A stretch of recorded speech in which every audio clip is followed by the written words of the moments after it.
우리 본문 말씀을 읽고요, 빠르게 진행하도록 하겠습니다. 누가복음 10장 1, 2절 말씀이고요, 17절부터 19절 말씀 통합해서 제가 정리해 왔는데요, 같이 읽어보겠습니다. 시작.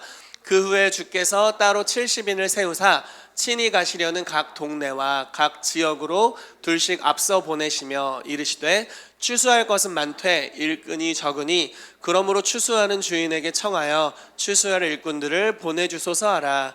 70인이 기뻐하며 돌아와 이르되 주여 주의 이름이면 귀신들도 우리에게 항복하더이다. 예수께서 이르시되 사탄이 하늘로부터 번개같이 떨어지는 것을 내가 보았노라.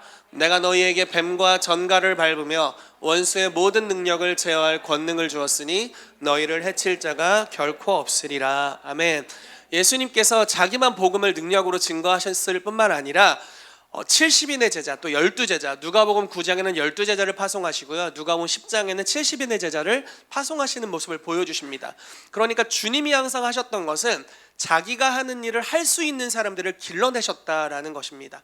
이 전통이 여기서 끝난 것이 아니라요, 12제자들도 그것을 기억하고 이제 성령 강림 이후에 사도행전 2장부터 보면 이런 내용들이 굉장히 많아요. 사도들이 가르쳤다, 사도들이 가르쳤다, 사도들이 가르쳤다.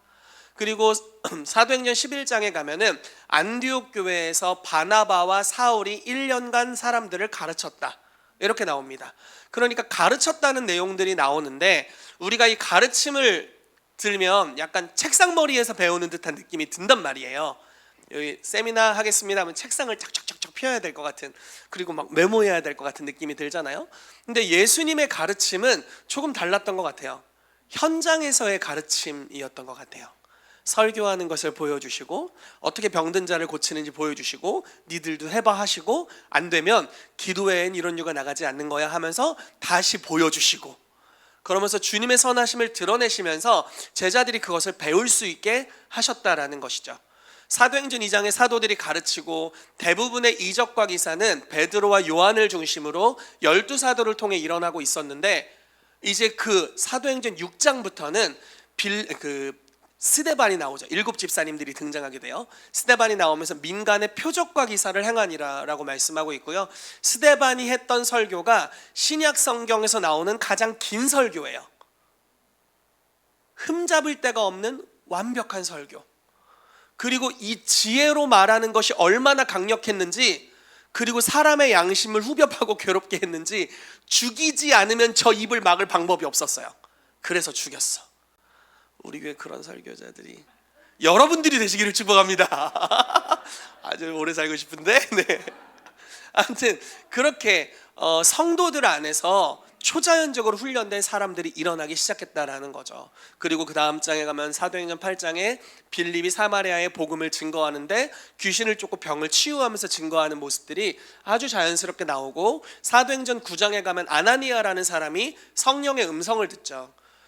네가 집가라는 거리로 가면 저기 다섯 사람 사울이 한 집에서 눈 멀었고 지금 이렇게 하고 있는데 가서 네가 눈을 뜨게 해주고 그의 부르심을 예언해줘라 라고 이야기를 하잖아요.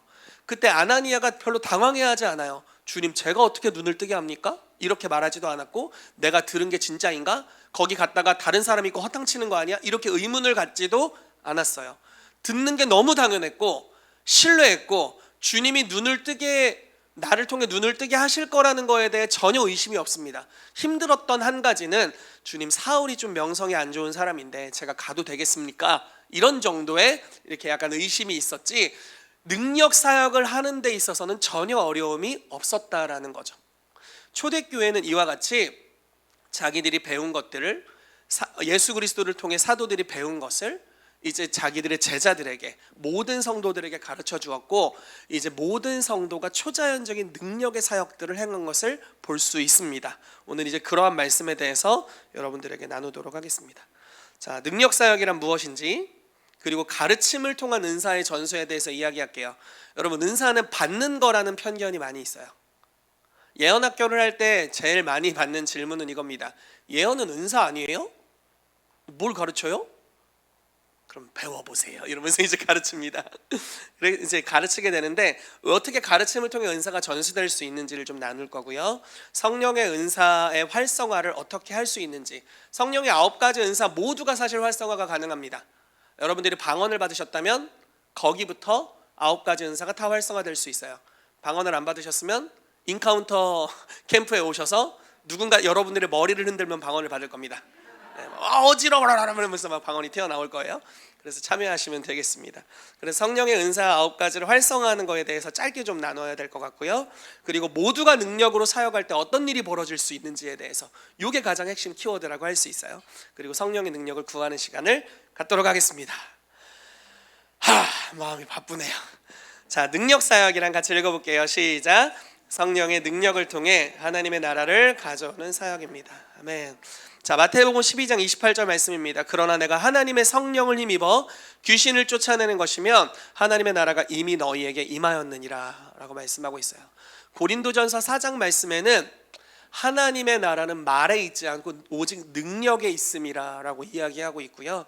고린도전서 2장 말씀에는 내가 복음을 증거할 때 나의 전도함이 사람의 지혜나 말로 하는 것이 아니라 오직 성령의 나타나심과 능력으로 하여 너희 믿음의 확신이 하나님의 능력에 있게 하려 했다, 이렇게 말씀하고 있죠. 그래서 복음을 증거할 때 성령의 나타나심과 능력, 즉 능력 사역을 통해 복음을 증거했던 모습을 볼 수 있습니다.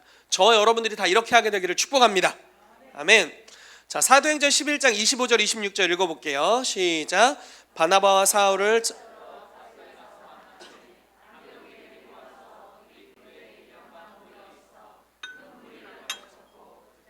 안디옥에서 비로소 그리스도인이라 일컬음을 받게 되었더라. 근데 참 이게 놀라운 게, 이때 바나바와 사울은 막 사도거나 그러진 않았어요. 근데 제가 생각할 때는 굉장히 그 하나님의 능력을 접촉하는 데 익숙했던 것은 분명합니다. 부흥이 일어났을 때를 보면은 정말 다양한 경우들이었던 것 같아요. 저희 교회도 하나님께서 지금 뭐 벚꽃이 흩날릴 무렵에 뭔가를 기대하라는 감동을 주셨잖아요.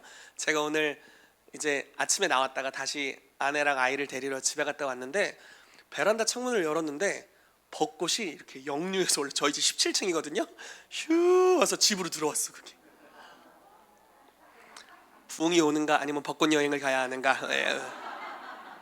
부흥이 안 오면 그냥 가버리려고. 네. 아무튼 그런 것들을 굉장히 기대하게 되는 것 같아요. 하나님이 뭔가 새로운 시즌을 주시고 부흥의 시즌을 주시는 하나님의 임재가 우리 가운데 폭포수같이 쏟아지는 것들을 기대하게 하시는 것 같습니다. 그런데 이제 부흥이 임했을 때 특징을 보면은 평양 대부흥은 길선주 장로님의 회개로부터 시작되었잖아요. 공개적으로 자기의 수치라고 할 수 있는 그런 죄를 오픈했을 때 회개가 부흥이 시작됐어요. 근데 토론토에서는 토론토 블레싱이라고 말하는 그 부흥에서는 랜디 클락이라는 목사님이 이렇게 안수할 때 또 성령이 강력하게 임하시면서 부흥이 풀어졌고요. 2006년도에 플로리다에 부흥이 터졌는데 이 부흥의 주역은 살짝 좀 문제가 있긴 했습니다. 타드 벤틀리라는 사역자였고 사실 많은 문제, 전신에 문신 있고, 그래서 HIM 지도자들이 거기를 방문했을 때는 그분에게 약 100가지 정도의 문제를 발견할 수 있었다, 이렇게 얘기하더라고요. 그러니까 굉장한 많은 연약함이 있었던 거예요. 근데 거기에서의 부흥은 그 사람이 자기의 삶에 역사하신 하나님을 간증할 때 터졌어요. 그래서 어느 정도 역사가 풀어졌냐면 구급차에 실려가다가 심정지, 그래서 죽은 거죠. 그 사람에게 핸드폰을 갖다 댄 거예요. 그리고 타드가 선포하면 살아났어요. 그런 죽은 자가 살아나는 역사들이 일어날 정도의 강력한 치유와 이적과 기사가 2006년도에 풀어지게 됐습니다. 이제 그러니까 어느 방면에서 터질지를 모르는 거예요. 저는 요즘 굉장히 기대해요. 어디서 터질지 모른다. 우리 구자호 집사님이 간증할 때 터질지 모른다. 그리고 막 우리가 회의하다가 기도할 때 터질지 모른다. 제가 이번 주에 그 왕사역 지체들과 함께 리트릿을 왔거든요. 거기서 터질지도 모른다. 강희훈 전사님한테 1시간 예배 인도해달라고 부탁을 했어요. 깊이 예배하고 싶어서 2시간 했어요. 희훈 전사님이 집에 가면서 왜 이렇게 힘들지? 왜 이렇게 힘들지? 2시간 했다는 걸 나중에 깨달았대요. 제가 막 기도를 인도하러 나와야 되는데 안 나왔어. 계속 내비뒀어. 깊이 예배하고 싶어가지고. 아무튼 어디서 터질지 모른다는 생각을 하는 거예요. 근데 이 사도행전 11장에 보면은 안디옥에 사람들이 전도되기 시작했어요. 그래서 사람들이 회집하고 모이기 시작됐는데, 다른 교회들과 달리 안디옥 교회는 종교적 베이스가 없는 교회예요. 그러니까 정돈이 잘 안 되는 거예요. 여태까지 유대 크리스찬들은 전도를 유대인들에게만 했거든요. 그렇다는 건 회당에 다녀본 적이 있고 하나님을 섬기려면 어떤 모습과 모양이어야 되는지 적어도 경건의 능력은 없어도 모양은 있다고요. 근데 안디옥 크리스찬들은 모양이 없어요. 뭐 침 뱉고 있었을 수도 있어. 아직 죄가 덜 끊어졌을 가능성이 굉장히 많았겠죠. 문제가 상당히 많았을 거예요. 근데 바나바가 하나님의 눈으로 그들을 보는 거죠. 내가 너희를 보니까 너희 가운데 하나님의 은혜가 있다. 주께 붙어 있으라. 물론 이제 그 더 많은 내용이 있겠지만 누가가 이렇게 요약을 한 거겠죠. 자, 더 많은 내용이 있었을 거예요. 권면했습니다. 권면을 통해 부흥이 터졌어요. 되게 신기하지 않나요? 한마디의 권면이 하나님의 영이 한 지역을 강타하게 할 수도 있는 거예요. 그래서 모인 무리의 수가 더 많아졌다는 표현이 이제 사도행전 11장에 있습니다. 그리고 나서 직후에 바나바가 사울을 데리고 옵니다. 이 자체가 엄청난 일이에요. 사울은 상종하고 싶지 않은 크리스찬 1등. 내 가족 중에 저 사람 때문에 감옥 간 사람이 있을 수도 있어요. 그렇죠?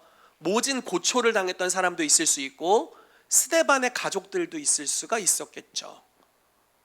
그러니까 초대교회에서 그렇게 칭송받고 칭찬받고 믿음과 성령이 충만했던 스데반을 죽게 둔 자, 그게 사울의 삶에 있었던 낙인 같은 거였을 거예요.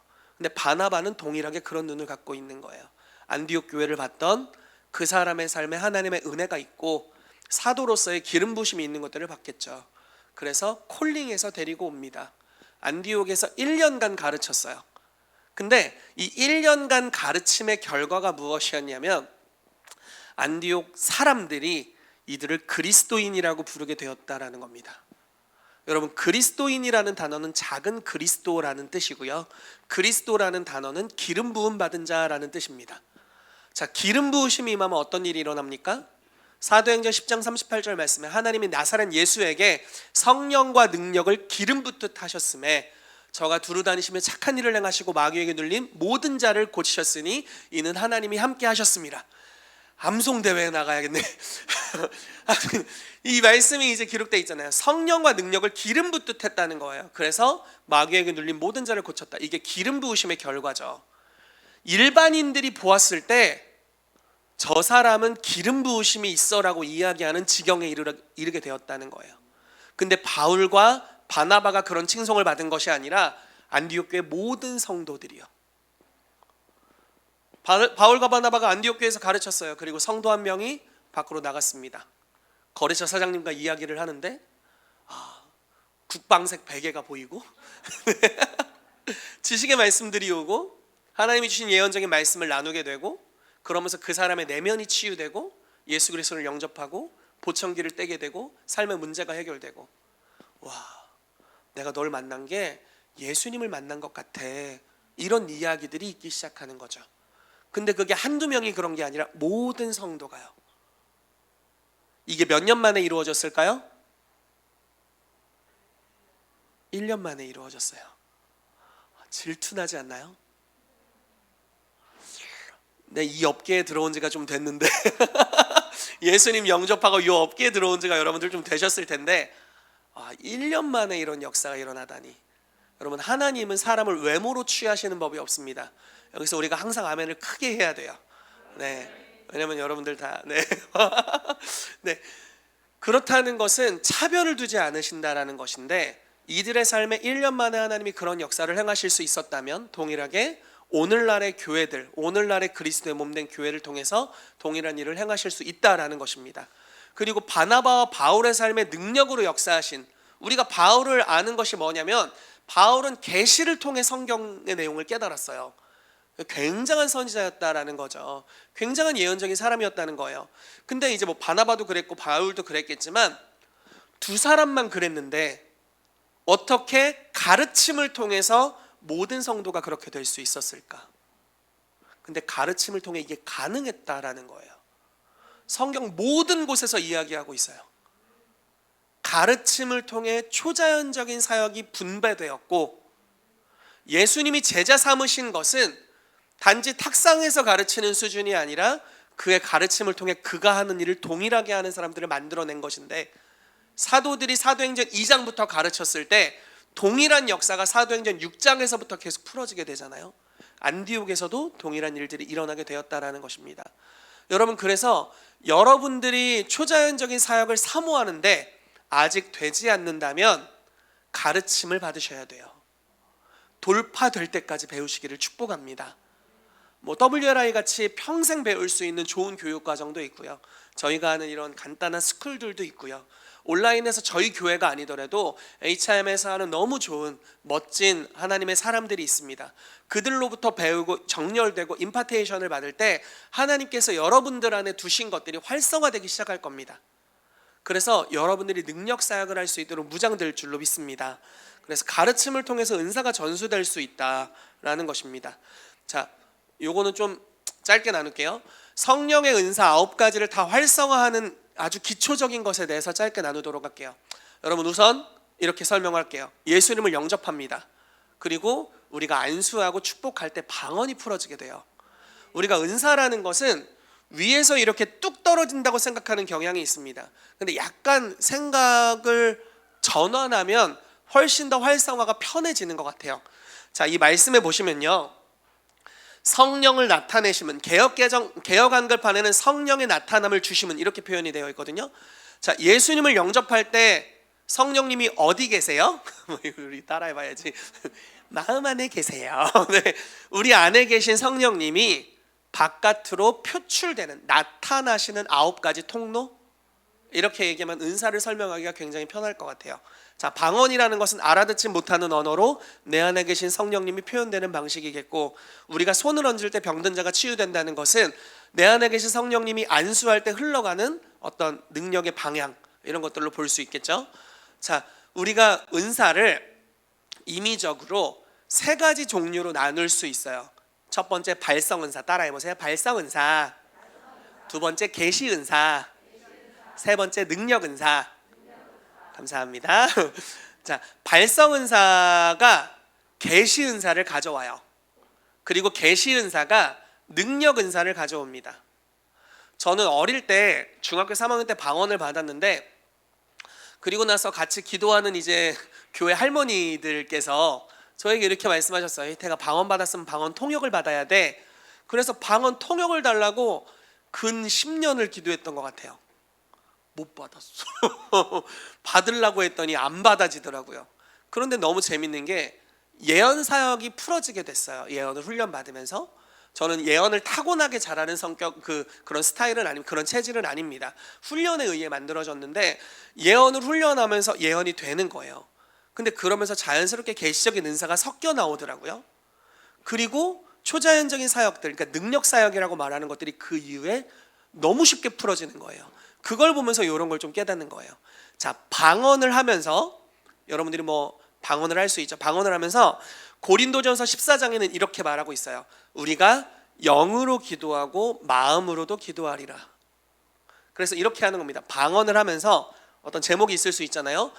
예를 들어 4월 달에 주님 교회에 놀라운 일을 행하시기를 기도합니다. 이런 큰 주제를 가지고 방언을 하기 시작하는 거예요. 방언을 막 하는 겁니다. 그렇게 주제를 정해서 방언을 하다 보면 우리의 마음과 생각이 내 영이 성령님과 함께 뭔 기도를 하는지 대략 눈치를 채게 돼요. 이런 방향으로 하고 있겠거니 하는 느낌이 든다고 해야 될까요? 그러면 그 느낌이 드는 것을 언어로 말하세요. 언어로 기도하세요. 예를 들어 주님 4월에 주님께서 놀라운 역사를 교회에 행하시기를 기도합니다. 방언을 막 하는데 주님 구자호 집사님과 같은 능력 전도자들이 교회에 일어나게 해주십시오. 이런 감동이 오는 거예요. 그럼 그거를 기도를 하는 거예요. 그리고 또 방언을 계속하고 감동이 오면 그걸 언어로 표현해서 기도를 하는 거예요. 이렇게 하다 보면 이게 방언 통역입니다. 방언 통역이라는 것은 한마디 방언하면 한마디 통역하고 이런 식의 것이 아닐 수도 있어요. 왜냐면 영적인 세계는 시간과 공간의 제한을 받지 않으니까요. 한마디의 방언이 10마디의 통역이 나올 수도 있는 거고 100마디의 방언이 한마디의 기도를 하는 걸 수도 있다라는 거예요. 그래서 방언을 하면서 여러분들이 방언하는 것들을 의도적으로 깨달으려고 하십시오. 그럼 주님이 우리의 마음과 생각을 통해 이것들을 우리 마음에 새겨주시고 알려주세요. 그걸 말로 하고 활성화되면 이게 방언 통역이 활성화되는 것입니다. 그러다 보면 타인이 하는 방언들이 해석되기 시작할 거예요. 그래서 이런 방식으로 방언 통역의 은사를 활성화시킬 수 있고요. 이 두 가지가 되면 예언은 더 쉽습니다. 동일한 통로로 하나님 저 사람을 향해 뭐라고 말씀하세요? 방언을 하는 거예요. 그리고 오는 생각을 글짓기 하듯이 얘기하기 시작하면 다음 말할 것이 생각나고 그 다음 말할 것이 생각납니다. 이런 방식으로 선지자 스타일의 예언을 할 수 있게 됩니다. 자, 예언이 풀어지게 되면 이제 세 가지 계시적인 은사가 따라 나오게 돼요. 뭐 일부러 하려고 안 해도 그냥 막 따라 나오게 돼요. 하나님이 당신을 태초부터 택하셨습니다. 이렇게 시작하셨잖아요. 네, 그 시니컬한 분에게 막 예언을 하기 시작했어요. 근데 갑자기 초자연적인 정보가 오는 거예요. 이걸 지식의 말씀의 은사라고 하죠. 현재 또는 과거에 그 사람의 삶에 있었던 일을 내가 알 수 있는 방법이 없는데 주님이 초자연적인 정보를 주시는 겁니다. 그래서 지식의 말씀이 섞여 나오게 되고 그걸 아는 것을 통해서 주님이 그 사람의 내면을 치유하셨잖아요. 막 울면서 위로를 받고 하나님이 나를 알고 있고 이런 위로를 받는 내면이 치유되잖아요. 그래서 지식의 말씀을 통해 내면의 치유 쪽으로 나아갔던 것 같아요. 그리고 뭐 때로는 지혜의 말씀을 통해 치유가 일어나기도 해요. 어떤 방식일까요? 예수님이 눈먼 자에게 이렇게 진흙을 이렇게 해가지고 침을 탁 뱉어가지고 눈에다 탁 붙였어요. 세상 그런 잔인한 치유 방법이 없어요. 눈먼 자의 눈에 침 뱉어서 안 보인다고 진흙으로 이겨 붙이다니, 오늘날 하면 진짜 이단 시비 걸릴 것 같은 그런 방식. 그리고 주님 말씀하시기를 실로암 연못에 가서 씻으라. 이게 바로 지혜의 말씀입니다. 초자연적인 지시, 초자연적인 전략. 여리고를 하루에 한 바퀴 돌고 일곱째 날 7바퀴 돌면서 나팔을 불어라. 이게 초자연적인 지혜의 말씀이에요. 이 전략들을 순종할 때 그 이후에 초자연적인 결과물이 따라오게 되는 거죠. 나아만 장군에게 요단강에 가서 7번 물에 담거라, 씻어라 이렇게 했죠. 7번째 씻었을 때 치유되는 결과물. 이와 같이 지혜의 말씀이 풀어지면 이제 전략이 풀어지는 거예요. 당신이 이렇게 하십시오라는 초자연적인 지시를 주는 거죠. 그거에 순종할 때 치유가 일어나게 됩니다. 때로는 이런 경우들이 있죠. 하나님이 어떤 분의 어디가 아픈지를 감동을 주시고 그걸 예언했을 때, 이렇게 지식의 말씀을 선포했을 때 초자연적인 치유가 즉각적으로 일어나는 경우들도 많이 있습니다. 이런 방식으로 계시적인 은사들이 능력사역, 뭐 믿음의 은사라든지 치유의 은사라든지 뭐 축사라든지 기적이라든지 이런 것들을 가져오게 된다라는 것입니다. 여기까지 이해가 되셨나요? 네, 좋습니다. 넘어갈게요. 자, 그러면은 핵심입니다. 모두가 능력으로 사역할 때 어떤 일이 벌어질 수 있는가? 첫 번째는 집단적인 기름 부으심이 임할 수 있다라는 겁니다. 자, 고린도전서 14장 말씀에는요, 제가 짧게 요약을 해드릴게요. 다 예언을 하면 이렇게 된대요. 하나님이 참으로 너희 가운데 계신다 전파하리라. 우리가 한 명이 예언하고 다 듣는 사람, 이게 아니라 몇 명 예언 사역자들 예언하고 다 듣는 사람, 이게 아니라 여기 있는 모든 성도가 빠짐없이 다 예언할 수 있고 예언하려고 하고 예언을 한다면 이곳에 방문하는 모든 사람들은 하나님이 살아계신다는 것을 그냥 경험하게 될 거예요. 이번에 제가 목요일 금요일 왕의 사역 리트릿을 갔다 왔습니다. 거기 참여하신 분들은 저희 이제 온라인에서 하는 예언학교 다 조장님들이세요. 그러니까 예언을 너무너무 잘하시고 가르치시는 분들이잖아요. 우리가 서로 예언하는 시간을 가졌어요. 이제 막 그분들이 굉장히 사모하는 분이세요. 약간 하이에나 같이 쉬는 시간이 조금만 있어도 핸드폰 녹음기를 켜고 달려드시는 분들이셔가지고 무서운 분들이세요. 그래서 이제 나만 당할 수 없다, 니들도 당해라 해가지고 다 녹음기를 켜게 하고 이제 우리가 서로 예언하는 시간을 갖자고 했습니다. 근데 시간이 너무 없으니까 한 2사람만 개인을 예언하고 나머지는 시간 없으니까 카톡으로 그냥 그 사람에게 쏘라고 이렇게 했어요. 선착순 2명 하고 나머지 쏘는 걸로, 이런 방식으로 진행을 했습니다. 첫 번째 누구 예언하기로 지정한 목사님이었거든요. 그 목사님 예언해드리기로 결정하고 모두가 음성을 듣는데 갑자기 연계가 바뀌는 거예요. 이거는 말로 형용할 수 없는 임재가 갑자기 쏟아 부어지는 거예요. 그래서 이게 집단적인 기름 부으심이구나. 하나님이 이 공간 안에서 무엇이든지 행하실 수 있겠다. 모두가 예언하려고 하니까 영적 기류가 완전히 달라졌어요. 여러분, 예전에 양결 목사님 저에게 오셔서 이런 얘기를 한 적이 있잖아요. 목양실에서 치유 사역을 하고 있는데, 축사 사역을 하고 있는데, 한 여성분이 이제 아주머니라고 그분을 하셨어요. 한 아주머니가 저기 줄 서고 있다가 갑자기 가더래요. 기도 받아야 되는데 그냥 가는 거예요. 그래서 양 목사님이 야 아주머니 어디가? 이렇게 이제 한 거예요. 그랬더니 나와서 가요 하고 간 거예요. 집단적인 기름 부으심이죠. 그 공간 안에 하나님의 임재, 그런 종류의 임재가 가득 채워져 있는 거예요. 왜냐하면 모든 성도가 치유하고 축사하는 교회니까요. 여러분들이 만약에 모두 치유한다면, 모두 예언한다면, 모두 예배자라면 완전히 다를 거예요. 우리가 그런 것을 경험하는 교회가 되기를 예수 이름으로 축복합니다. 저는 하나님께서 부흥을 새롭게 주신다면 여러 모양으로 주실 수 있지만, 특별히 저희 교회 가운데 원하시는 모습이 바로 이런 모습일 거라는 확신이 있습니다. 모든 성도가 초자연적으로 무장되어서 한두 명의 위대한 사람 말고 모든 성도들이 위대해져서 하나님의 나라의 일을 감당하게 되는 거죠. 자기의 직장과 사업과 일터의 영역, 학업의 영역에서 능력으로 사역하고 전도하고 교회를 개척하고 하나님의 나라를 가져오는 일들을 하는 역사가 이루어지는 것, 그게 하나님이 우리 교회에 주실 부흥이라고 믿습니다. 아멘. 자, 두 번째로 모두가 능력으로 사역할 때 이런 일이 발생해요. 기류가 바뀌어요. 자, 누가복음 10장 17절 18절 말씀인데 이거 굉장히 중요한 부분이, 읽어볼게요. 시작. 70인이 기뻐하며 돌아와 이르되 주여 주의 이름이면 귀신들도 우리에게 항복하더이다. 예수께서 이르시되 사탄이 하늘로부터 번개같이 떨어지는 것을 내가 보았노라. 아멘. 에베소서 말씀에 사단 또는 어둠의 영을 가리켜 이 세상 풍조를 쫓게 하는 공중권세 잡은 자, 이렇게 표현합니다. 그래서 이 세대를 본받지 말라고 하잖아요. 왜냐하면 그들이 기류, 분위기, 문화를 장악하고 있고 그 배후에 악한 영이 있기 때문에. 예수님이 혼자 치유 사역할 때는 이런 일이 안 일어났어요. 12제자를 보냈을 때는 헤롯이 관심을 기울이기 시작했어요. 근데 70명을 보내버리니까 사단이 추락해버렸어요. 이 층천의 기류를 주관하고 있던 어둠의 영이 하늘에서 땅으로 번개같이 추락해버렸대요. 이제 기류의 주인이 예수님이 되는 거예요. 우리가 라마나요시라는 장소에 대해서 교회에서 많이 이야기합니다. 사무엘의 고향은 라마였고 라마의 나요시라는 공동체를 세우게 됐죠. 자, 사무엘은 이스라엘의 거의 유일한, 완전 유일하진 않았어요. 근데 거의 유일한 선지자였어요. 왜냐면 엘리 제사장의 시절에 이상이 희미했거든요. 하나님 음성이 잘 안 들렸어요. 근데 사무엘이 일어나면서 하나님 음성을 대언하고 미스바에서 상도들을 회개시키고 이런 일들을 했죠. 그러다가 사무엘이 은퇴를 하고 라마 고향에 가서 선지자들을 양성합니다. 자기 혼자 할 수 있는 걸 하게 하고 했어요.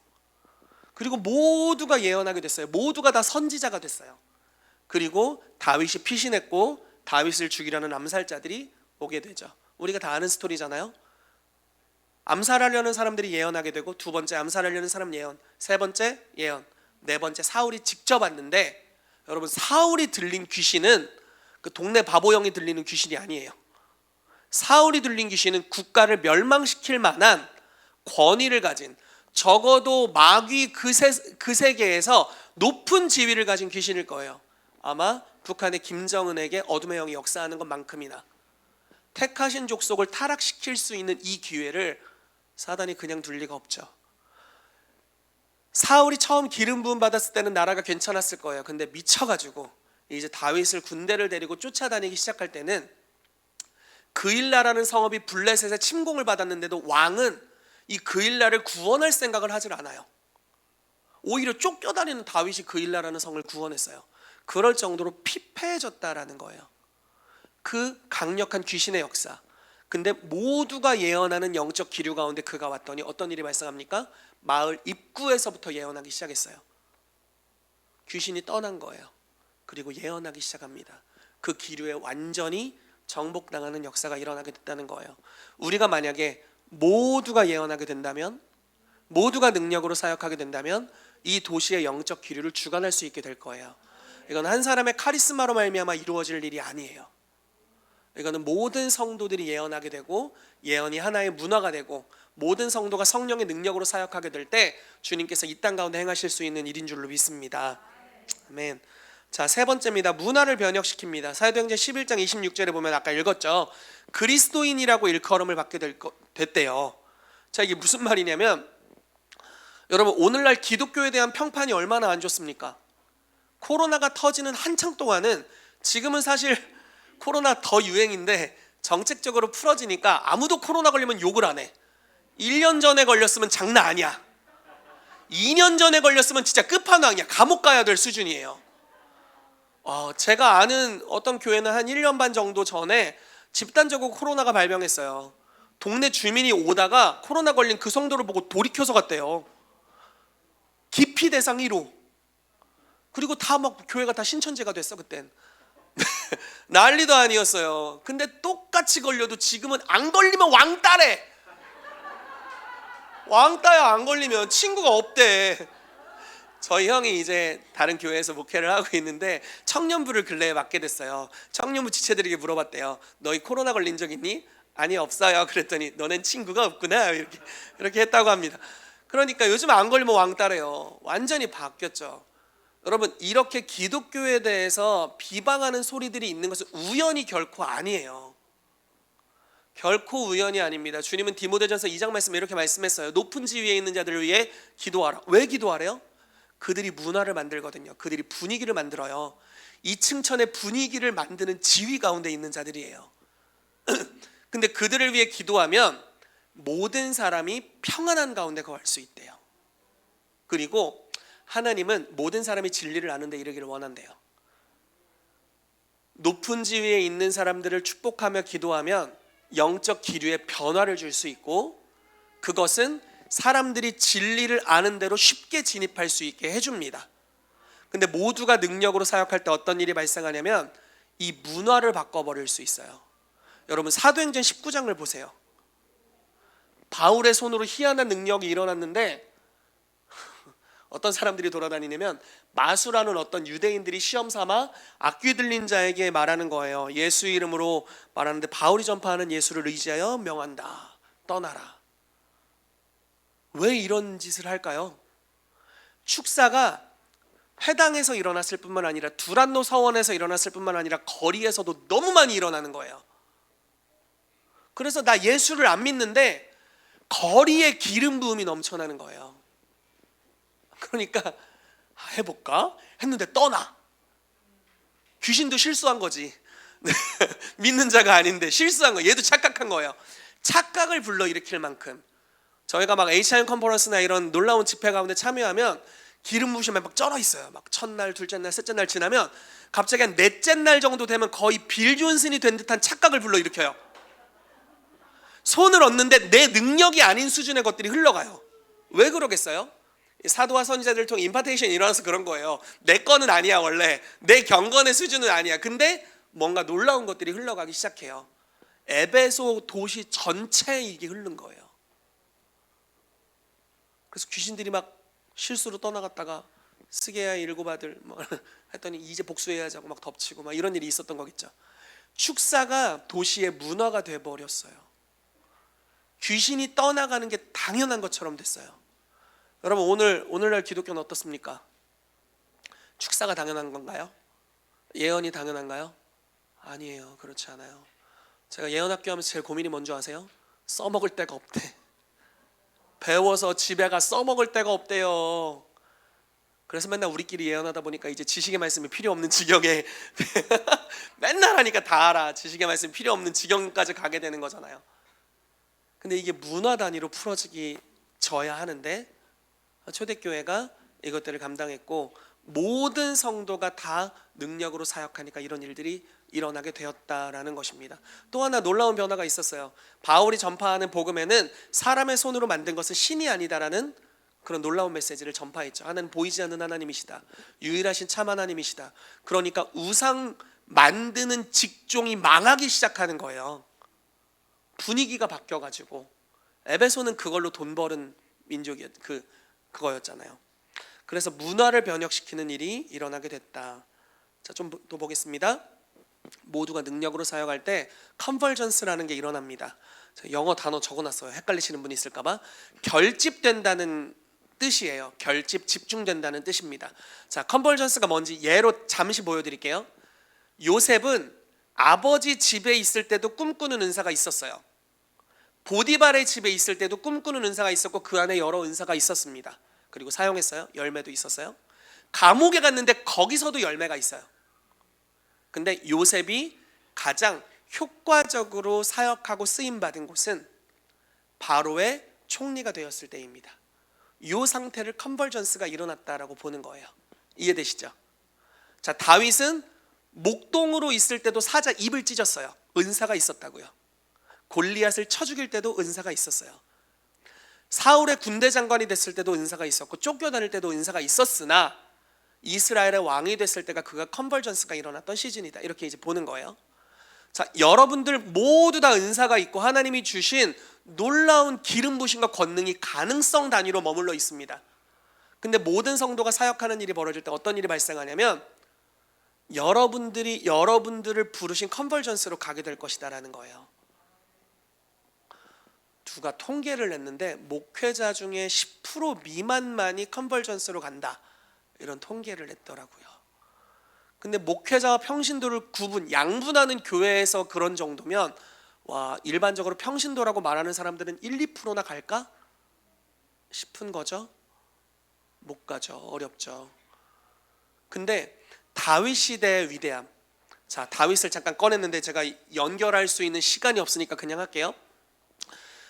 다윗은 400명에서 600명의 사람들과 함께 했었고 성령의 음성을 함께 들으면서 공동체 단위로 계속 영적 계절의 변화를 따라 움직였는데 그 움직인 결과가 어땠냐면요, 다윗에게 임해 있었던 자이언트 킬러로서의 기름 부으심이 3명의 용사, 또 3명의 용사, 30명의 용사에게 임했어요. 그래서 그 모든 사람에게 용사로서의 기름 부으심이 풀어졌고요, 그들이 나중에 모두 예배 인도자들이 됩니다. 신령한 노래를 부르고 악기를 연주하는 다윗과 같은 예배자들이 돼요. 무슨 말이냐면 다윗에게 기름 부으심이 임하고 나머지는 밑거름이 된 게 아니에요. 제가 어떤 교회 얘기를 들었는데 성도들은 개미처럼 전도하고 목사님이 전 세계적으로 유명해지셨대요. 자, 제가 무슨 얘기하는지 여러분 알아듣고 계시죠? 잘못된 구조를 쌓고 있는 거예요. 지도자는 위대해지고 나머지는 거름이야. 하나님은 여러분들을 거름으로 부르지 않으셨어요. 하나님은 여러분들 한 사람 한 사람이 컨버전스로 나아갈 수 있게 부르셨어요. 자, 요셉의 위대함은 컨버전스로 갔다는 것이고 다니엘의 위대함은 친구들과 함께 간 것이고 다윗의 위대함은 자기와 함께하는 모든 자들이 컨버전스로 간 거예요. 그리고 한 세대 만에 나라가 바뀌었어요. 귀신 들린 왕이 다스리는 나라에서 여호와의 신으로 충만한 공동체가 다스리는 나라로 놀라운 변혁이 일어나게 됐습니다. 여러분 모두가 성령 충만하고 성령 안에서 사역하게 될 때, 능력으로 사역하게 될 때 주님께서 이러한 역사를 행하실 수 있습니다. 이 교회 가운데 그러한 은혜가 풀어지게 되기를 예수 그리스도의 이름으로 축복합니다. 우리 같이 기도하겠습니다.